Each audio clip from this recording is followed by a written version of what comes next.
Mga kabombo, yari si Monsignor Felix Pasquin sang Our Lady of Candles Parish Capitol Heights sa iya imbitasyon sa pag-upod sa Santos nga Misa live sa Bombo Radyo.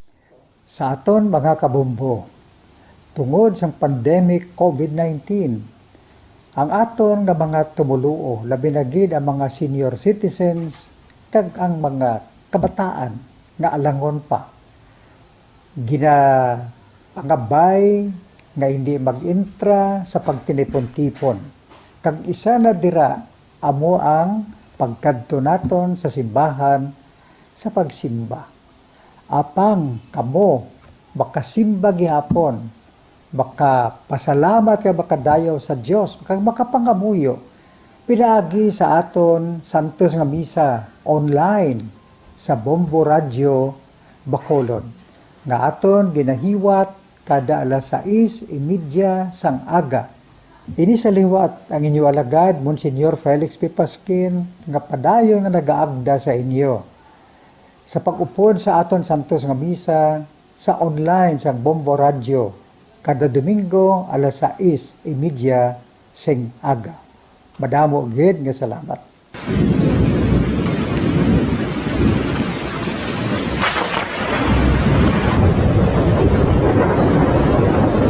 Tiempo tigululan na naman mga kabombo, ang ikayong lawas sang tanan aton gid halungan. Gani likawan nga mabasa sa ulan, agod makalikaw man sa balatian. Yari ang mga bombo tips sa tion sang tig-ululan.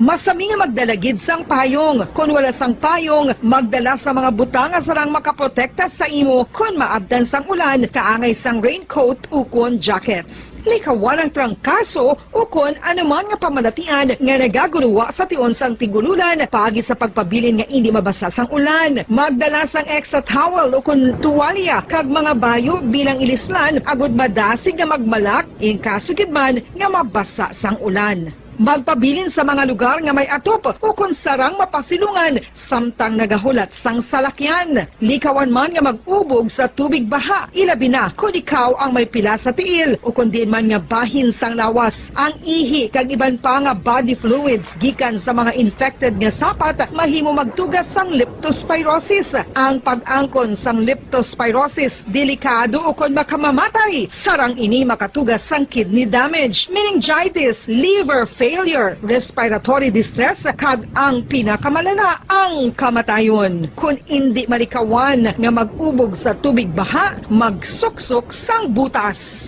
Mga kabombo, ini pila lamang sa mga panumdum gikan sa Bombo Radyo Bacolod sa tion sang tig-ululan. Para sa Pambansang Radyo ng Pilipinas, consistent overall number 1 sa Bacolod, Basta Radio, Bombo!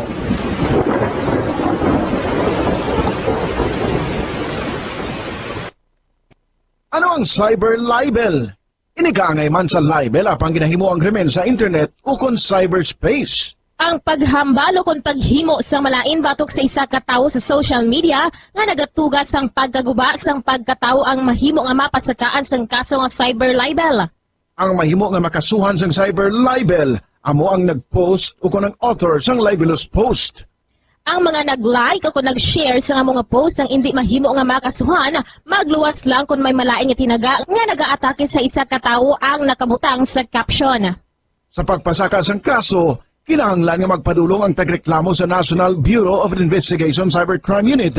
Ipakita ang libelous post sa NBI officer, magdala sang duha ka mga testigo nga may access man sa libelous post agud nga makahimo sang technical report ang nasambit nga ahensya.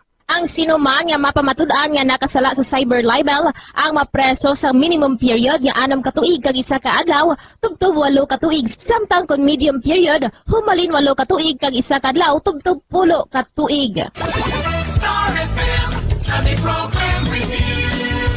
Your perfect Sunday entertainment starts off with a countdown of the top 10 hits all over the country in the Perfect 10 Countdown at 6 p.m. At 7 p.m., more of today's hits are featured in Sunday Night Sweet. At 8 p.m. End the day with your mellow favorites and it's all for you in the evening.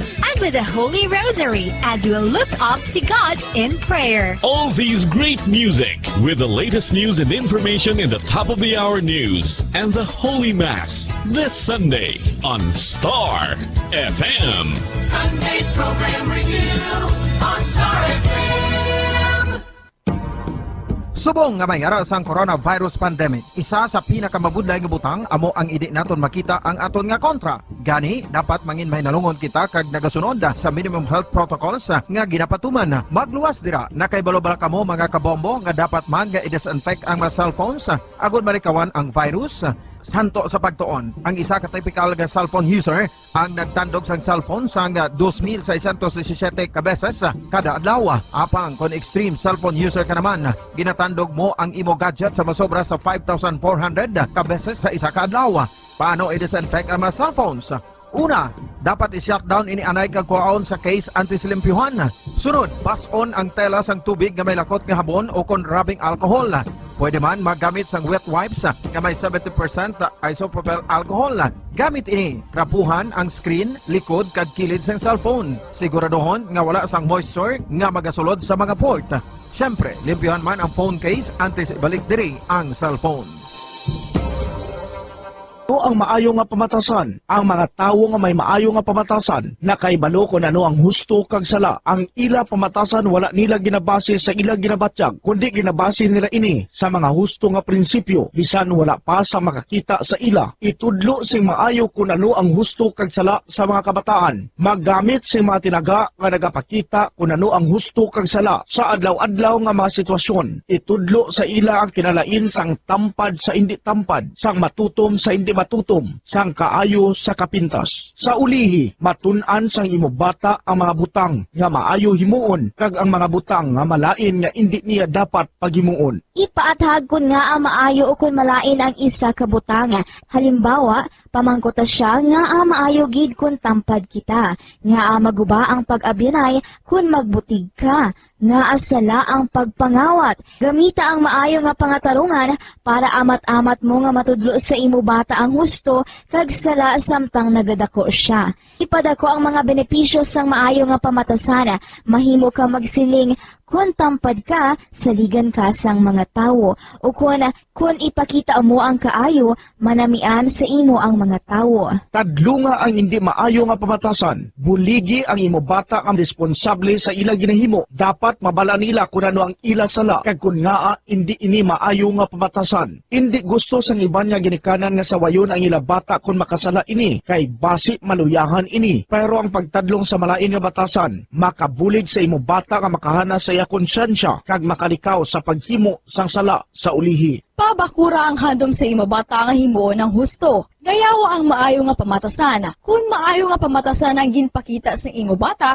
dayawa siya kag ipaathag kun nga ang maayo ang iya ginhimo. Halimbawa, makasiling ka, maayo kay tampad ka. Proud gid ako sa imo. Kung nagsugid ang imo bata nga maginhimo siya nga malain, pasalamati siya sa pagsugid antes mo siya.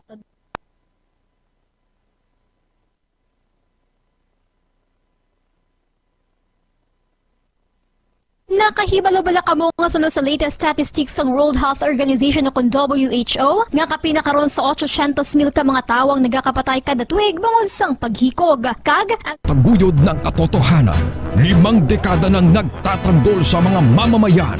Patuloy na nagsasaliksik at mabilis maghatid ng mga balitang siksik at malaman. Patuloy na nangunguna sa mga issue, drama, promo at serbisyo publiko. Ito ang Bombo Radyo Bacolod, ang pambansang radyo ng Pilipinas. Paradyo Bombo! Philippine Standard Time, 5 minutos na nakalipas sa takna ng alas 5 sa hapon. Bombo Radyo Bacolod. Paradyo Bombo! Bayan Maayong hapon syudad sang Bacolod, kabugusan nga probinsya sa Negros Occidental, bugos nga Pilipinas kag bugos nga kalibutan. Yan naman ang pagdulong namon sa inyo sa madalalag ko bag-o, mainit-init pa nga mga baldita diri sa Bombo News and Views Afternoon Edition. Subong adlaw Miyerkules, petsa 3 sa bulan sa Nobyembre 2021. Kag sa ato naman nga Bombo Radio and Star FM Christmas Countdown, mayara na lamang kita 52 dias nga nabilin antes ang adlaw sang Pasko. Mga kabombo, dito kita sa aton mga headlines. Ginaligar nga commercial sex worker patay matapos gintiro sa purok Lampirong, Barangay 2 kaina sa Udto. Matuod nga identity sa biktima ginatulid pa sa Bacolod Police Station 2. Plastic barrier sa mga public utility vehicle paluson na sugod boss. Samtang proposed budget sa Bacolod sa tuig 2022 target nga mapasal sa third and final reading sa sangguniang palusod sa Nobyembre 10. Police Regional Office 6 nagpasalamat sa mga pulis sa pagpasiguro nga hilway kag milanong ang All Saints Day kag All Souls Day. Tinutuyo naman sa nagapadan nga COP26 Climate Change Conference sa Glasgow, Scotland, ginpatpat sa isa ka biology professor. Biology Professor Dr. Rex Sabada, aminado nga nag-uswag ang reforestation efforts ng Pilipinas apang may dugang nga rekomendasyon agad mapahagan-hagan ang climate change. Samtang mga tagdaog sa daily draw sa 1-2, panalo part 20 promo, tuman ang kalipay sa pag-claim sa ila sini tagsa ka mga premyo. Amo ito mga kabombo aton sa mga headlines. Kagkaroon, dito kita sa mga detalye na sa aton nagapangunang nga mga balita. Upod sa inyo sining mga tagbalita. Bombo Zaudi Foro II kag Bombo Jazz de Jesus Madrigal. Sa ato nagapangunang nga balita, wala na sang kabuhi sa masapuan sa Purok Lampirong, Barangay 2, Syudad sa Bacolod, malapit sa Bredco Port. Ang isa ka babae matapos sa ginutang kaina sa Udto. Sunod kay Police Staff Sergeant Jerwin Catolico, investigador sa Bacolod Police Station 2, nakabato na maini sa informasyon na tuwi sa shooting incident gikan sa Bacolod City Disaster Risk Reduction Management Office o kunang CDRRMO. Nagaparay man investigasyon sa mga ini natuloy sa insidente agud nga matumod ang identity sa bangkay kag kung saan ginluthang. Ginkonfirma man sini nga patay na ang biktima sa ila nga mabtan. Ang kotak akong hiyang identity ko ma'am, mangot ang tagid ang full name gate pa nakakilala siya. Bala mo pa nang imbestigahan ta ma'am, kung sa Quintero, babae siya. Dito sa spot na pagabot sa diyan mo sa nagtawag sa amon mula. Ang kamay sa pagpag ni Police Staff Sergeant Jerwin Catolico, investigador sa Bacolod Police Station 2. Ginpakigbahin naman sa residente sa Barangay 2 nga kilala nila ang napatay sa ngalan nga si alias Mayang. Sunod diri masami nga makita sa lugar ang biktima kag nagaupod-upod dinhi sa mga trucking. Ang lugar kung saan dinasapon ang bangkay ang hindi masami labyan sa mga tao kag ginabantayan kag ginalabayan naman sa mga cargo trucks pasulod sa Bredco Port. Paig sang pumuluyo nga ang biktima ang ginapatihan taga Banwa sa Lacasiliana ukon mahimo man nga taga syudad sang Kabangkalan. Mayang mo na ako yung bansag, si Mayang. Para makita sa bakit mo lang kami may tiro di sa pamagulo, Kabangkalan, sa Castellana, hanggang permit sa tracking. Ang kamay sa pagpahayag sang pumulo sa Barangay 2 diri sa syudad sang Bacolod. Ginkonfirma naman sang hepe sa Bacolod Police Station 2 nga may identity na sila sa biktima ang gikilala kay alias Mayang apang ila pa ini nga ginakonfirmar. Sunod kay Police Lieutenant Jonito Pastrana, masami nga nagasakay ang biktima sa mga truckings kag kundiin magdangat ang salakyan dito naman ini nga nagakatulog. Pahayag sang hepe nga isa ka commercial sex worker ang babay kag nabanta nagaedad sa 24 tungtong 25 anyos. May nakuha naman ng informasyon ang kapulisan na ang biktima ang residente sa Banwa sang Lacasiliana apang hindi pa nila matumod ang insakto nga address. Nakabato naman ang iniisang informasyon nga may nagapangita sa biktima 3 kadlaw na ang nakaligan kay ila pa nga ginapangita ang nasamit nga persona. Ang biktima may igo sang bala sa ulo kang nakitaan man ang isa ka slag sang bala sa crime scene. May identity kita pero subject for confirmation pa. Kung amo ginaangkod to yung ngalan sa alias Mayang. Kaya allegedly taga Lacasiliana pero wala mo pa lang kung anong nga barangay. Kay way man hindi sa balay. Kung diin siya maabtan gabi sa mga truck dito na commercial sex worker. Siya may report sa aton 3 days ago may gapangita ni saya. So gina-identify sa buong gina-locate ko pa inang tao nga nagapangita sa iya. Ang kamay sa pagpahayag ni Police Lieutenant Jonito Pastrana, Station Commander sa Bacolod Police Station 2. Epektibo na buwas nga adlaw Nobyembre 4 ang mando sa Department of Transportation nga paluson na ang plastic barrier nga nagasiparar sa mga pasahero sa public utility vehicles. Una na ang ginpayag sa DOTR nga kakasunang plastic barrier bangod wala man nagwa sa medical findings nga makabulig ini sa pagpanubo sang transmission sang coronavirus. Sa interview sa Bombo Radio kay Director Richard Osmeña sang Land Transportation Franchising and Regulatory Board Region 6, subong nga adlaw magagwa ang memorandum circular sa DOTR Central Office nga kakasunang plastic barrier sugod buwas. Panugutan naman ang mga driver nga magpasaka sang pasahero nga katumbas sa 75% sang riding capacity sang salakyan depende sa kadamuon sang PUV. Suno kay Osmeña, wala sang pagbago sa pamasahe sa mga commuters. Sa tiyon nga mayara sang petisyon suno sa LTFRB Region 6 Director, aprubahan man pa ini sang Central Office. Apang sa paglantaw ni Osmeña, mahimo nga wala man sang fare increase bangod nagpain man ang DOTR sang 1 billion pesos nga fuel subsidy sa mga driver kadungan sang padayon nga pagsaka sang presyo sang produktong petrolyo. Subong nga kakasuna ang plastic barrier. Nagpanugyan ng LTFRB official sa riding public nga magsunod gyapon sa minimum health protocols kangay sang pagsuksok sang face mask kag pag-sanitize ang kamot gamit ang alcohol agud nga makalikaw sa virus. Actually, I just got word from Chairman Garrett this morning. The MC will come out today. Starting tomorrow, pwede na magkapagtang barrier tomorrow, November 4. We will allow now up to 75% riding capacity, depending on the jeep. May mga ibang jeep na ako may tandem naman. So 75% capacity of that. Ang kabayan sa pagpahayag ni LTFRB Region 6 Director Richard Osmeña. Samtang kadugan sang pagpalos sang plastic barrier sa mga public utility vehicles sumugod Nobyembre 4, nagpanuwagan ang offer sang mandatory wearing of face mask kat paobserba sa social distancing sa syudad sa Bacolod nga sundon ang minimum health protocols at kung mahimo magpabakuna na batok sa COVID. Manunduman nga may ordinansa ang Bacolod na gin-offer ni City Councilor Archie Barigar o kon Baribar nga mandatory ang pagsuksok sa face mask, face shield, kat paobserba sa social distancing ilabi na gid kunyala sa pampubliko nga mga lugar. Sa interview sa Bombo Radio Bacolod sa kay Councilor Baribar, National Government Agency ang pagwa sa mando nga kakasuna ang plastic barrier sa mga PUVs gani sila man ang mapatuman sini. Apang kun ini naman ma-repeal ang ordinansa sa Bacolod, magapabila naman ini nga epektibo sunod sa kay Baribar. Sunod sa konsehal ginalooban naman nga magapabila ang pag-obserba sa social distancing sa sunod sa PUV bisan wala na sang plastic barrier. Sa personal nga paglantaw ni Baribar, nagapati nga ini o kung nagapati ini nga hindi pa kuntani dapat kakason ang plastic barrier sa mga PUVs bangod mahimo nga magsaka naman ang kaso sa COVID sa masunod ngayon na daw kag dugang naman nga gasto sa gobyerno. Kung magapadugang man lamang sang kaso ang pagkakasang barrier sunod sa kay Baribar, hindi pa nagakaangay nga kakason subong ang plastic barrier. We continue to be vigilant sa aton minimum protocols. Kag kung mahimo ang tanan makapabakuna na, para nga makabulig kita sa paglain sa aton sitwasyon subong. The way it is standing out now, kang regard nga bulan nagsaka, so subong at the onset sang last two weeks, nagubo naman. We do not know what is in the future, so we are asking the cooperation of everyone to observe minimum and reinforce health standards.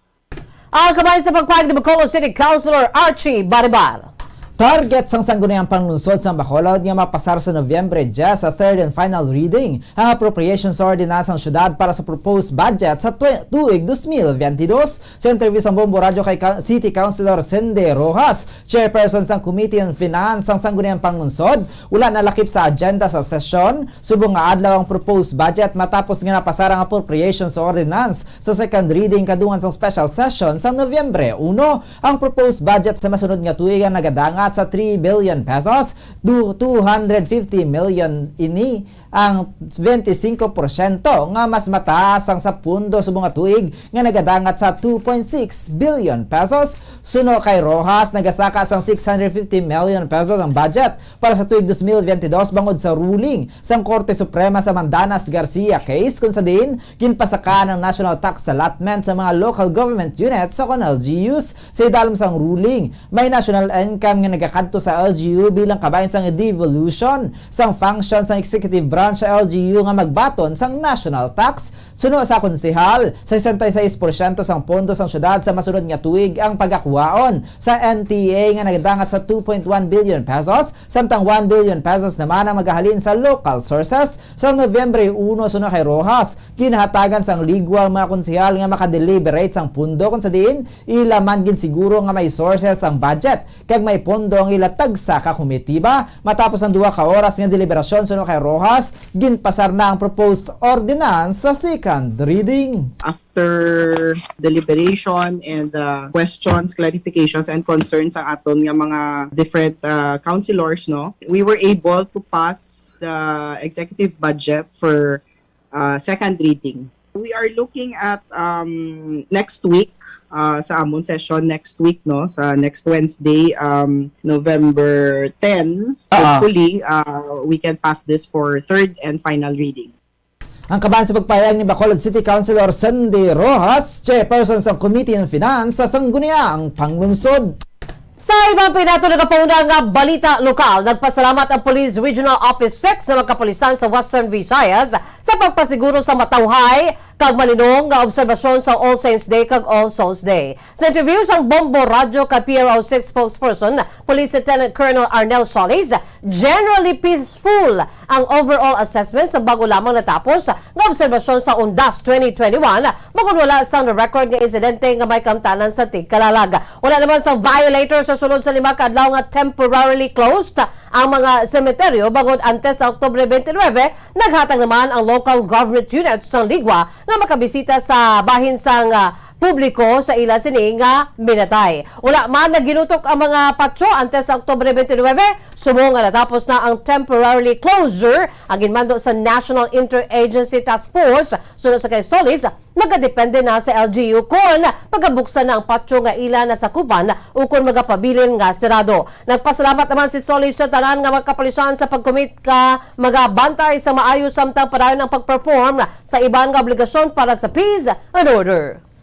Overall assessment sa bilang ng Western Visayas, generally peaceful ang pag-sulikaran nato, no, sa onda sa 2021.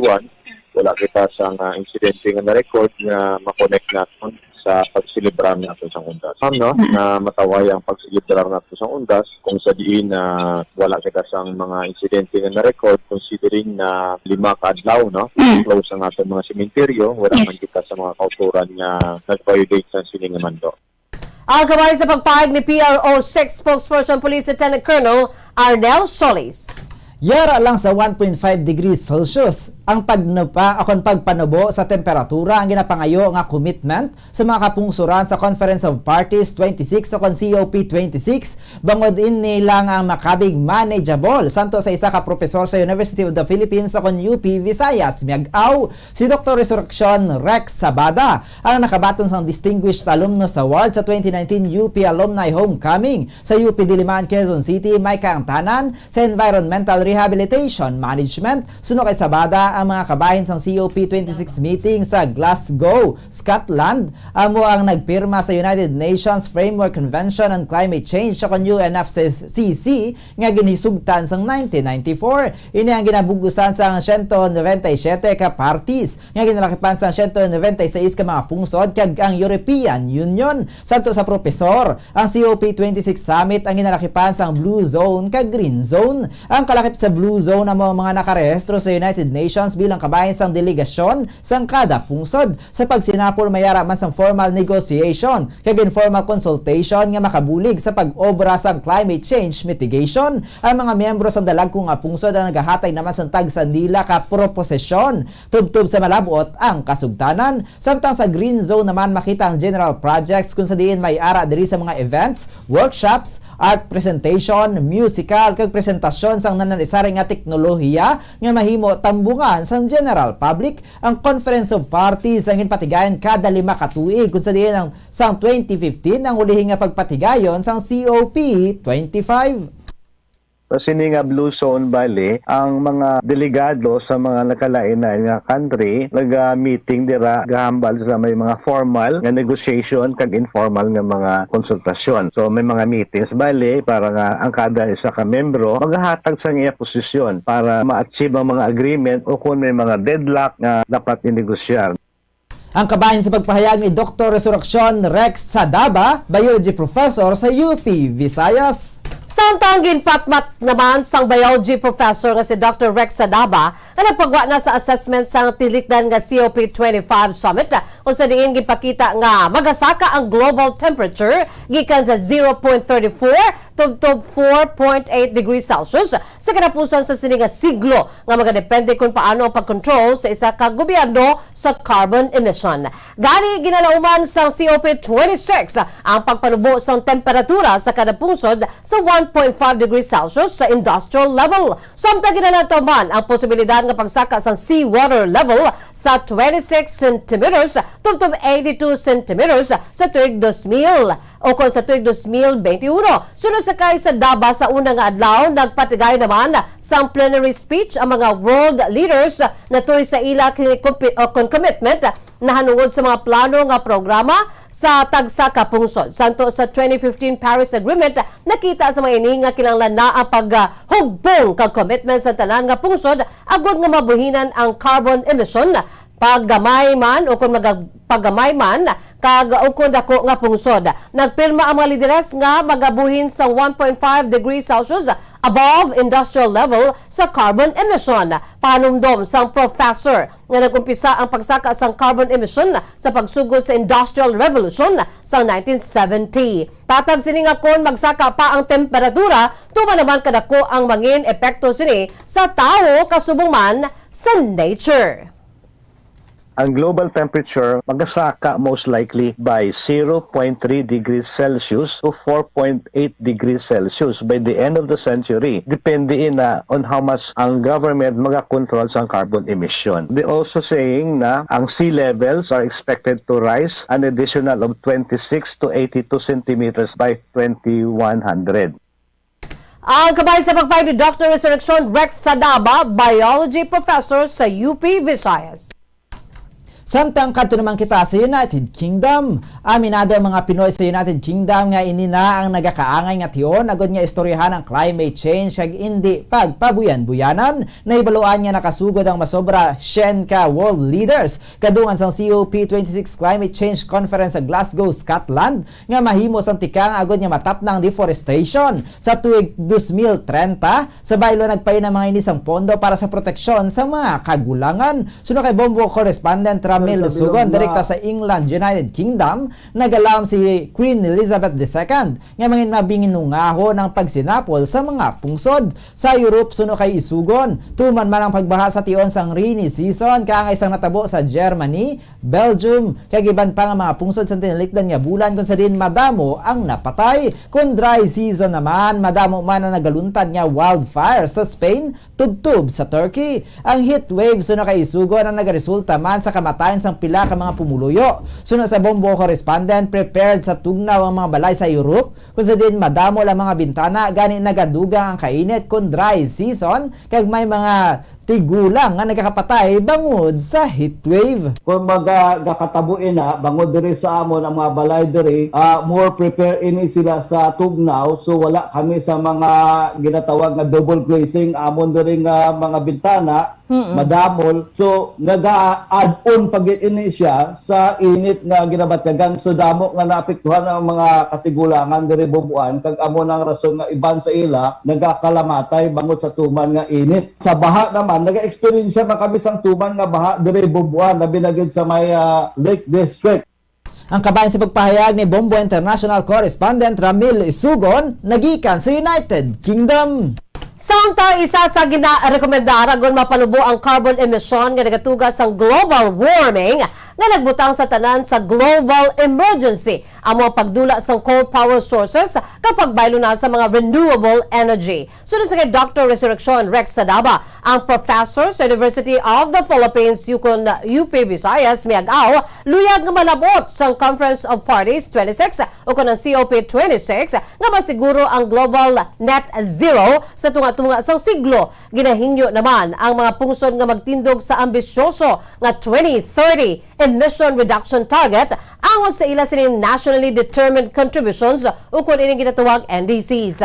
Tuyo naman sa maini nga mapasaka ang net zero sa middle century. Isa sa rekomendasyon agon nga mapunggan ang pagsaka sang carbon emission amo ang pag-phase out sang coal power. Sunod sa kaysa daba ang global warming, ang tugaman sa tao nga nag-umpisa sa Industrial Revolution, labi na gid sa tuman nga pagsalig sa non-renewable energy sources, partikularmente na sa fossil fuel. Panugyan sa maini ang paggamit sang renewable energy, kaangay sang wind power, kag solar power, sa coal mining. Sunod sa professor sa coal mining, ginapangutod man ang mga kahoy kag ginasunog nga nagatugas sang greenhouse gas. Isa sa pinakadako nga problema among carbon dioxide gani kinalauman sa COP26 ang pagpauntat na sang deforestation. Isa man sa ginaduso among pagbalhin na sa mga pungsod sa electric vehicles sang sa fuel-based vehicles.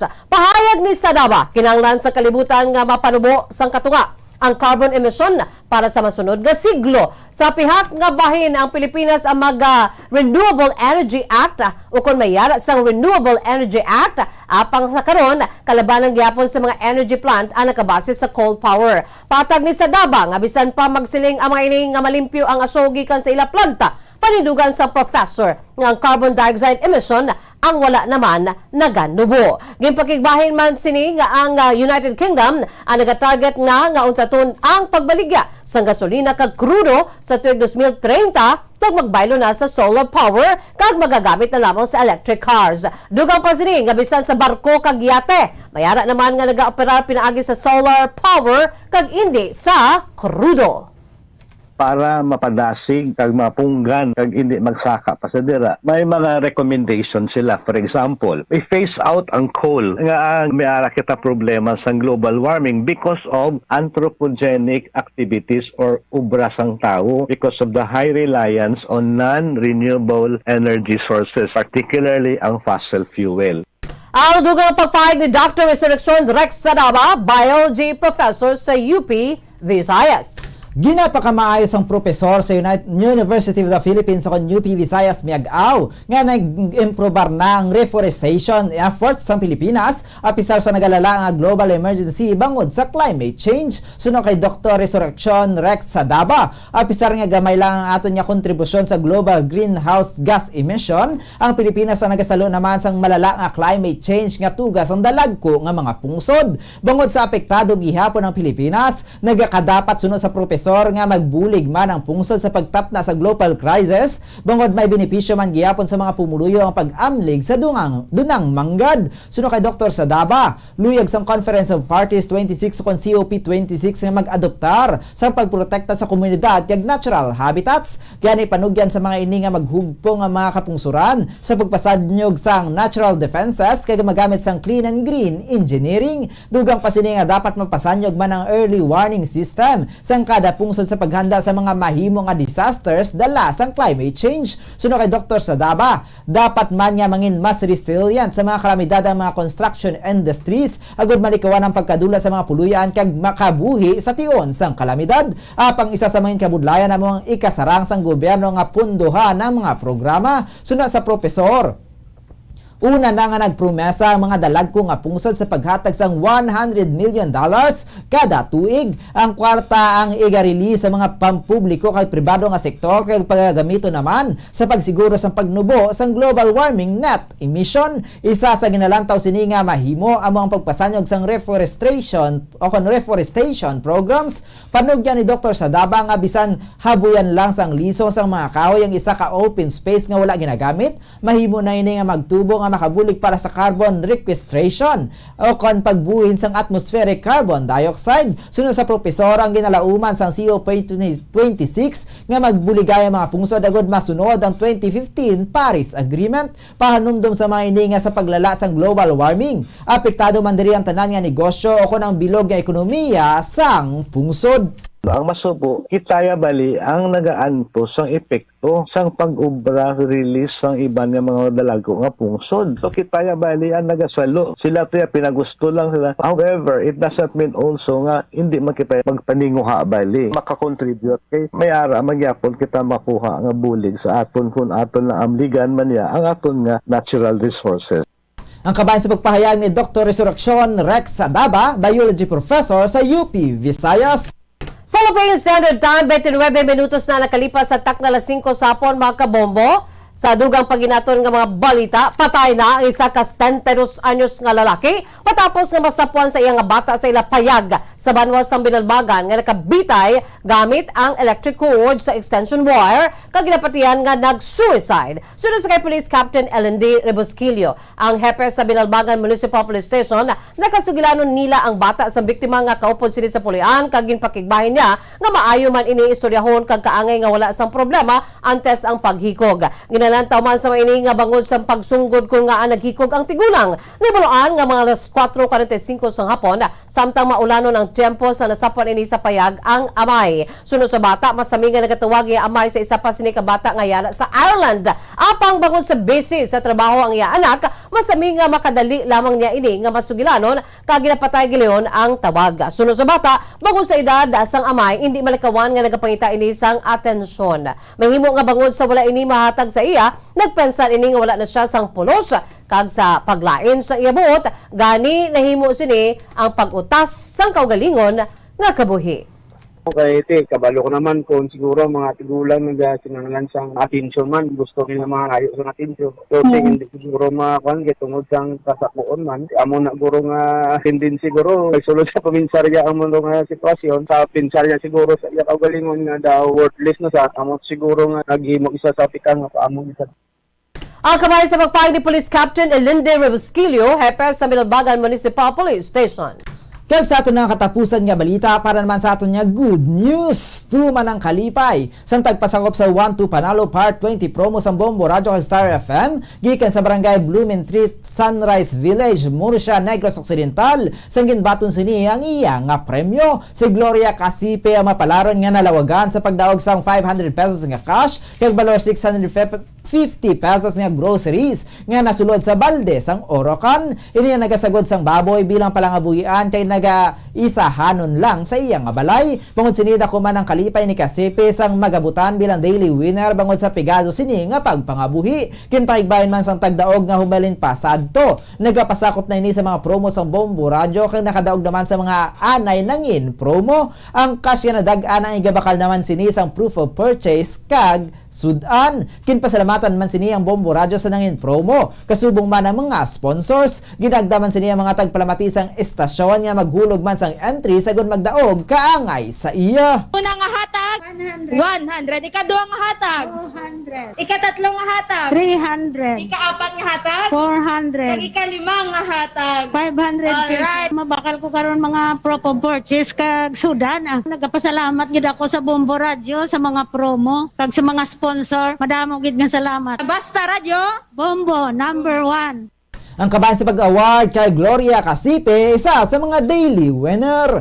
Tuman man ang kalipay sang isa ka street cleaner nga residente sa Barangay Jess, Bacolod City nga siyang nalawagan bilang isa sa mga daily winner sa promo. Suno kay Gina Tupas, nagapanglabay ni sang nabatian ang paglawag sang iyang pangalan bilang pagtagdaog kag madamo man ang gilayon nga nagpabalo sa iya. Gigabakal naman sini sang magamit sa sulod sang balayang 500 pesos nga cash nga iya nga nabaton. Ginkalipay man sini ang groceries nga balor 650 pesos kag pagalutuon sini para sa iya 5 ka mga apo. Una nga hatag 100. Kadua 200. Katatlo 300. Kaapat 400. Ikalimba 500. Madamo gid nga salamat sa Bombo nga nakadaog ko. Gani ginimbitar ko man kamo mag-intra kamo nali kamo man ang mga daog. Basta Radio Bombo. Ang kabayan sa pag-award sa daily winner nga si Gina Tupas. Dugang pagin mga kabombo nga good news. Baari na ang aton sinisa sa mga winners for today. Subong adlaw Nobyembre 3, 2021, yan sa Studio B ang aton sing winner together with Bombo Gracelyn Lubaton. Sa pag-award na sa aton sing winner, Bombo Gracelyn, come in!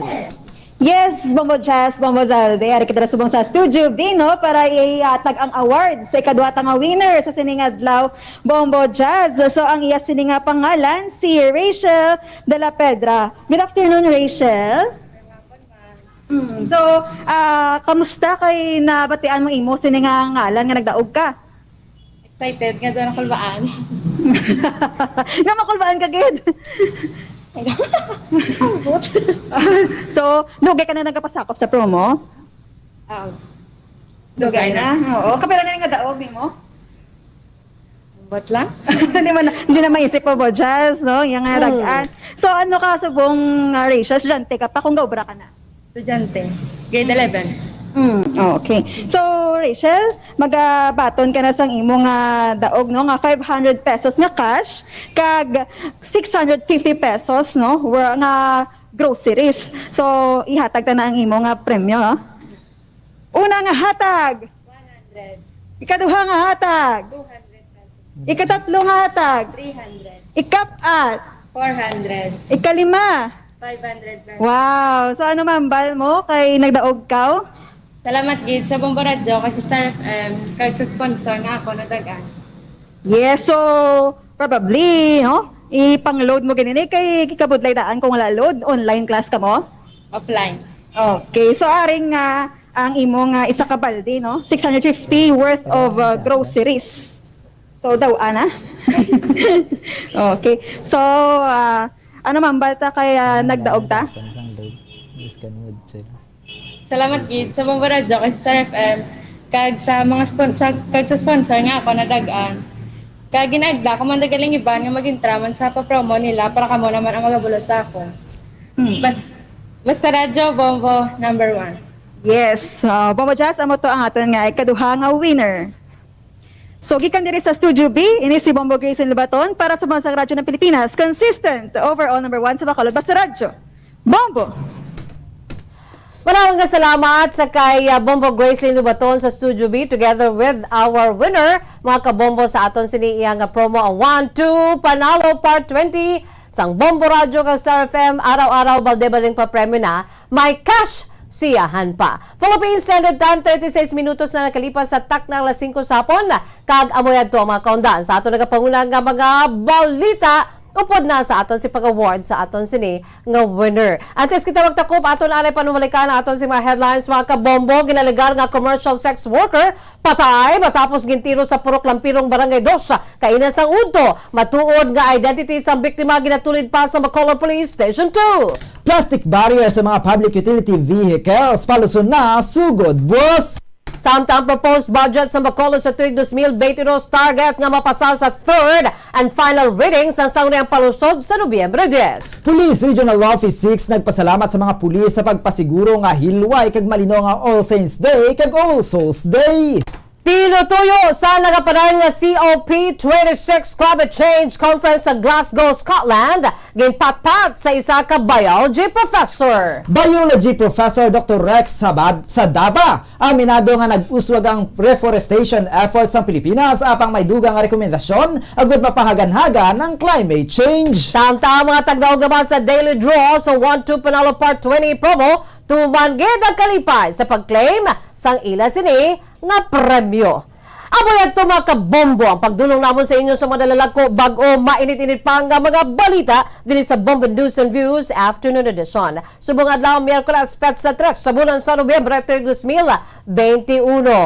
By the way, sa aton sining Bombo Radyo ka Star FM Christmas Countdown, mayara na lamang kita sa 52 kadlaw, 52 days to go before Christmas.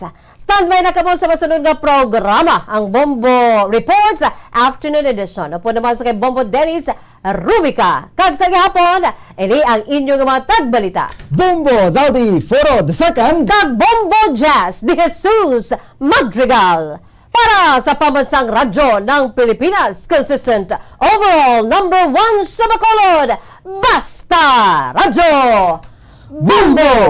Sabay naman sa aton siningan news analysis ng ipadala sa aton maukon nga tagpalamati. Pagbasaw ni Bombo Daniel Lacciones sa aton siningan news analysis may tigulo climate change.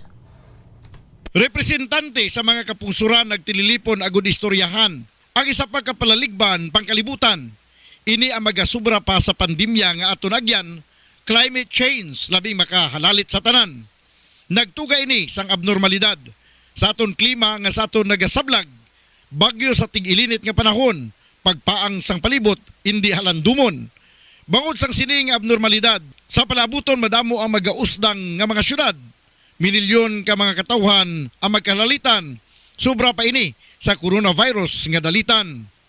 Climate change kita man ang may kaymuan. Palibot aton man ginkamasaan. Wala untat nga pagpangpulod sa kakahuyan. Pagbugas ang aso sa palibot, wala man ginalimitahan. Climate change ang gintuga sang ozone layer nga may buho na. Hindi na lubos makapangapin sa aton kalibutan.